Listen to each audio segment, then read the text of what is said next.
Shri doctor D Dhanuraj, ഞാൻ കൃത്യമായി രാഷ്ട്രീയ പാർട്ടികളുടെ രാഷ്ട്രീയ നേതാക്കളുടെ അഭിപ്രായങ്ങൾ തേടുകയായിരുന്നു. നമുക്കിവിടെ ഈ യോഗേന്ദ്ര യാദവും പ്രശാന്ത് കിഷോറും ഒക്കെ പറഞ്ഞ പ്രധാനപ്പെട്ട പരാമർശങ്ങൾ അന്തരീക്ഷത്തിൽ ചർച്ചയാണ്, ദേശീയതലത്തിൽ വലിയ ചർച്ചയാണ്. അതുമായി ബന്ധപ്പെട്ട് രണ്ട് വ്യാഖ്യാനങ്ങളുണ്ട്. യോഗേന്ദ്ര യാദവിനെ പ്രശാന്ത് കിഷോറിനെ ബി ജെ പിയുടെ ഏജന്റ് എന്നാണ് ഏറ്റവും ഒടുവിൽ തേജസ്വി യാദവ് വിശേഷിപ്പിച്ചത്.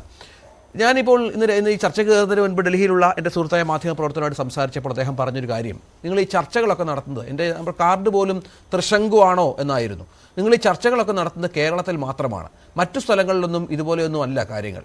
മോദി അധികാരത്തിൽ വരുമെന്ന കാര്യത്തിൽ യാതൊരു സംശയവുമില്ല. അതിപ്പോൾ 400 സീറ്റ് കിട്ടിയില്ല എങ്കിൽ പോലും കംഫർട്ടബിൾ മെജോറിറ്റിയിലേക്ക് ആ പാർട്ടി എത്തും, ആ മുന്നണി എത്തും എന്ന കാര്യത്തിൽ സംശയമില്ല. ഇവിടെ നമ്മളൊക്കെ നടത്തുന്നത് നേരത്തെ പറഞ്ഞതുപോലെ ആവശ്യമില്ലാത്ത തരത്തിലുള്ള ചർച്ചകളാണ്, അല്ലെങ്കിൽ പെരുപ്പിച്ചുള്ള ചർച്ചകളാണ് എന്നുള്ളതാണ്. താങ്കൾ എന്തായാലും ഈ മേഖല നിരീക്ഷിക്കുന്ന ഒരാളാണല്ലോ. ഈ 6 ഘട്ടങ്ങൾ കഴിയുമ്പോൾ എന്താണ് ഒരു വിലയിരുത്തൽ?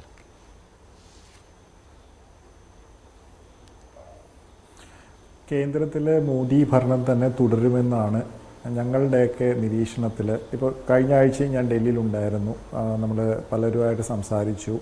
ഇന്ത്യ മൊത്തം സഞ്ചരിക്കാനൊന്നും എനിക്ക് സാധിച്ചിട്ടില്ലെങ്കിലും നമ്മുടെ ഇത്രയും വർഷത്തെ നെറ്റ്വർക്കിലൂടെ പല കാര്യങ്ങളും നമുക്ക് അറിയാൻ പറ്റുന്നുണ്ട്.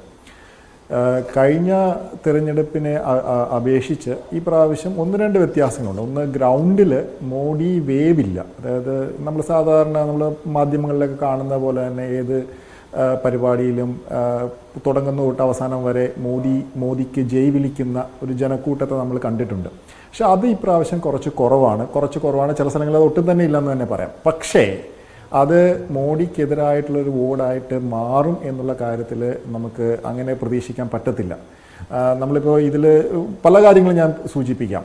അതായത് ഇപ്പോൾ 1-ാം ഘട്ടം വോട്ടെടുപ്പ് കഴിഞ്ഞപ്പോൾ ഈ വോട്ട് ശതമാനം കുറഞ്ഞു. വോട്ട് ശതമാനം 4%, 4.5% കുറഞ്ഞു കഴിഞ്ഞപ്പോൾ മൊത്തത്തിലൊരു ചർച്ച ഇന്ത്യയിൽ ഉണ്ടായി. പൊതുവെ മോദി ഭരണം പരാജയത്തിലേക്കാണ് നീങ്ങുന്നത്. എനിക്ക് തോന്നുന്നു ഒരുപക്ഷെ BJP നേതൃത്വം കുറച്ച് അങ്കലാപ്പിലായി എന്നാണ് തോന്നുന്നത്. ഒരുപക്ഷെ അതിൻ്റെ ഫലമായിട്ടായിരിക്കാം പിന്നീട് വന്ന പല ചർച്ചകളും പ്രധാനമന്ത്രിയുടെ പ്രസംഗങ്ങളെല്ലാം ആ രീതിയിലേക്ക് മാറാനുള്ളൊരു കാരണം അതാണെന്നാണ് ഞങ്ങളൊക്കെ കരുതുന്നത്. പക്ഷെ പിന്നീട് വന്ന തെരഞ്ഞെടുപ്പിൽ 2, 3, 4 ഫേസിലേക്ക് വരുമ്പോൾ ഈ ഗ്യാപ്പ് നാരോ ചെയ്ത് വരികയാണ്, അതായത് കുറഞ്ഞുകൊണ്ട് വരികയാണ്. ഒരിക്കലും നമുക്ക് ഇന്ത്യയിലെ വോട്ട് ശതമാനം കുറഞ്ഞുകൊണ്ട്, പാർലമെന്റിലേക്കുള്ള കാര്യമാണ് ഞാൻ പറയുന്നത്, പാർലമെന്റിലേക്കുള്ള നമ്മുടെ 1952 തൊട്ടുള്ള ഇലക്ഷൻ നോക്കിക്കഴിഞ്ഞാൽ വോട്ട് ശതമാനം കുറഞ്ഞുകൊണ്ട് ഇരിക്കുന്ന പാർട്ടി പരാജയത്തിലേക്ക് പോകുന്നുള്ള ഒരു പാറ്റേൺ ഒന്നും, ഒരു ട്രെൻഡോ അങ്ങനെ ഒരു തിയറിയൊന്നും ഇന്ത്യയിലില്ല. ഇത് ഒരുപക്ഷെ നമ്മൾ പലരും കാണാൻ ആഗ്രഹിക്കുന്നതോ കേൾക്കാൻ ആഗ്രഹിക്കുന്ന ഒരു കാര്യം, 2004 വാജ്പേയി പ്രധാനമന്ത്രിയായിരുന്ന സമയത്ത് നേരത്തെ ഇലക്ഷൻ പ്രഖ്യാപിച്ച് തെരഞ്ഞെടുപ്പ് നേരിടുകയും പരാജയപ്പെടുകയും ചെയ്തു. പക്ഷെ അന്ന് നമ്മൾ ഇപ്പോൾ 4% കണക്കാണ് ഞാനിവിടെ പറയുന്നത്. അന്ന് 18% വോട്ട് അന്നത്തെ ബി ജെ പിയിൽ ഇന്നത്തെ BJP, എന്നാൽ പോലും അന്നത്തെ BJPക്ക് നഗരപ്രദേശങ്ങളിൽ, അന്നത്തെ BJPക്ക് ഏറ്റവും കൂടുതൽ വോട്ട് കിട്ടിയിരുന്ന നഗരപ്രദേശങ്ങളാണ്. 18% കുറവാണ് ഉണ്ടായിരുന്നത്. അങ്ങനെ 18% കുറവൊന്നും ഈ ഇലക്ഷനിൽ നഗരപ്രദേശങ്ങളിലും കാണുന്നില്ല, ഗ്രാമപ്രദേശങ്ങളിലും കാണുന്നില്ല. അതൊന്ന്. രണ്ടാമത്, നമ്മുടെ ഈ ഇലക്ഷൻ നോർത്ത് വേഴ്സസ് സൗത്ത് അല്ല. Actually north west versus east and south ആണ്. അതിൻ്റെ ഞാൻ കാരണം പറയാം. ഇന്ത്യയിൽ പാർലമെന്റ് ഇലക്ഷൻ നമ്മൾ 543 ആൾക്കാരെയാണ് തിരഞ്ഞെടുക്കുന്നത്. അതിൽ ഏകദേശം 320-330 ആൾക്കാർ വരുന്നത് നോർത്തിൽ നിന്നും നോർത്ത് വെസ്റ്റിൽ നിന്നാണ്. അത് ഗുജറാത്ത് ഹിന്ദി ഹൃദയഭൂമി എന്ന് നമ്മൾ പലപ്പോഴും ഇലക്ഷൻ വിശകലനത്തിൽ പറയുന്ന ഹിന്ദി ബെൽറ്റിൽ നിന്നാണ്. അവിടെ ഏകദേശം 320 സീറ്റുകളുണ്ട്. അവിടെ കഴിഞ്ഞ തവണ BJP ഏകദേശം 260ഓളം സീറ്റുകൾ ജയിച്ചിട്ടുണ്ട്. അവിടെ 50 സീറ്റ്, എൻ്റെയൊക്കെ ഒരു വിശകലനമാണ് ഞാൻ പറയുന്നത്, 50 സീറ്റ് കുറവ് വന്നാൽ മാത്രമേ BJPനെ തളച്ചിടാൻ പ്രതിപക്ഷത്തിന് കഴിയുള്ളൂ. പക്ഷെ അങ്ങനെ ഒരു 50 സീറ്റ് കുറയും എന്നുള്ളത് നമ്മളെ പലതരത്തിലുള്ള കണക്കൂട്ടൽ നടത്തിയിട്ടും ഇന്ത്യയിൽ ഇപ്പോൾ സാധിക്കുന്നില്ല. ഇപ്പോഴത്തെ ഒരു ഇലക്ഷൻ വിശകലനമാണ് ഞാൻ പറയുന്നത്. 320 സീറ്റിൽ 260 സീറ്റ് കിട്ടിയ BJP 2019 ആ 260 സീറ്റ് 200ലേക്ക് കുറയുകയാണെങ്കിൽ ഇപ്പം നമ്മൾ പറയുന്ന പല കാര്യങ്ങളും സംജാതമാവും. പക്ഷെ അങ്ങനെ ഒരു കുറവ് ഉണ്ടാവാൻ സാധ്യതയില്ല. ഇനി തിരിച്ച് നമുക്ക് ഈസ്റ്റിലേക്കും, അത് നോർത്ത് ഈസ്റ്റും സൗത്തിലേക്കും വരാം. ഈസ്റ്റിലേക്ക് വരുമ്പോൾ ആസാമിൽ 13 സീറ്റിൽ കഴിഞ്ഞ പ്രാവശ്യം 9 സീറ്റാണ് കിട്ടിയിരുന്നത്. അത് BJP മെച്ചപ്പെടുത്താൻ സാധ്യതയുണ്ടെന്നാണ് പൊതുവായ വിലയിരുത്തൽ. ഒഡീഷയിൽ BJP മെച്ചപ്പെടുത്താൻ സാധ്യതയുണ്ട്. തെലങ്കാനയിൽ BJP സീറ്റ് മെച്ചപ്പെടുത്താൻ സാധ്യതയുണ്ട്. അപ്പോൾ നോർത്തിൽ ഈ 260 സീറ്റ് കഴിഞ്ഞ തവണ ജയിച്ച് അത് തന്നെ അവർ റീറ്റെയിൻ ചെയ്യുമെന്ന് ഞാൻ അവകാശം ഉന്നയിക്കുന്നില്ല. പക്ഷെ അവിടെ നഷ്ടപ്പെടുന്ന സീറ്റുകൾ, കുറച്ച് നഷ്ടപ്പെടുന്ന സീറ്റുകൾ അവർക്ക് പല സ്ഥലങ്ങളിലായിട്ട് കോമ്പൻസേറ്റ് ചെയ്യാനുള്ളൊരു അവസ്ഥയാണ് ഇന്ന് ഇപ്പോഴത്തെ ഇലക്ഷനിൽ നമ്മൾ ഇതുവരെയുള്ള വിശകലനത്തെ നമുക്ക് മനസ്സിലാകും. അതുകൊണ്ട് ചുരുക്കി പറഞ്ഞാൽ കഴിഞ്ഞ തവണത്തെ നമ്പേഴ്സിൽ വലിയ മാറ്റം, ഞാൻ 400 നഷ്ടങ്ങൾ BJPക്ക് ഉത്തരേന്ത്യയിലടക്കം സംഭവിക്കാം. ആ നഷ്ടങ്ങൾ കോമ്പൻസേറ്റ് ചെയ്യാനുള്ള പണി അവർ നേരത്തെ തുടങ്ങിക്കഴിഞ്ഞു. ദക്ഷിണേന്ത്യയിൽ നേരത്തെ 180ഓളം സീറ്റുകൾ കേന്ദ്രീകരിച്ച് നടത്തിയ ഒരു പ്രചരണമുണ്ട്. ഇന്ത്യ മുന്നണിയെ കുറിച്ചൊക്കെ ആലോചിക്കുന്നതിന് മുൻപ് തന്നെ BJP ആ ജോലി ആരംഭിച്ചു കഴിഞ്ഞു. അപ്പോൾ അങ്ങനെയുള്ള ഇത് കോമ്പൻസേറ്റ് ചെയ്തുകൊണ്ടുള്ള ഒരു കളി അത് വ്യക്തമാകുമെന്നുള്ളതാണ് അല്ലേ?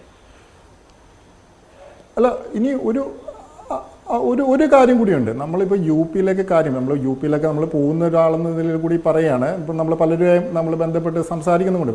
UPയിലൊക്കെ നമ്മൾ കോൺഗ്രസ് പാർട്ടിയുടെ സംഘടനാ ശേഷി എന്ന് പറയുന്നത് ഒരു ബൂത്തിൽ പോലുമില്ല. നമ്മൾ റായി ബറേലിയും അമേത്തിയൊക്കെ മാറ്റി വെച്ച് കഴിഞ്ഞാൽ കോൺഗ്രസിന് സംഘടന പോലുമില്ല UPയിൽ. നമ്മൾക്ക് പൊതുവെ ഇവിടുന്ന് കേരളത്തിൽ നിന്ന് നോക്കുമ്പോൾ നമുക്ക് തോന്നും, പലരുടെയും പ്രസ്താവന കേൾക്കുമ്പോൾ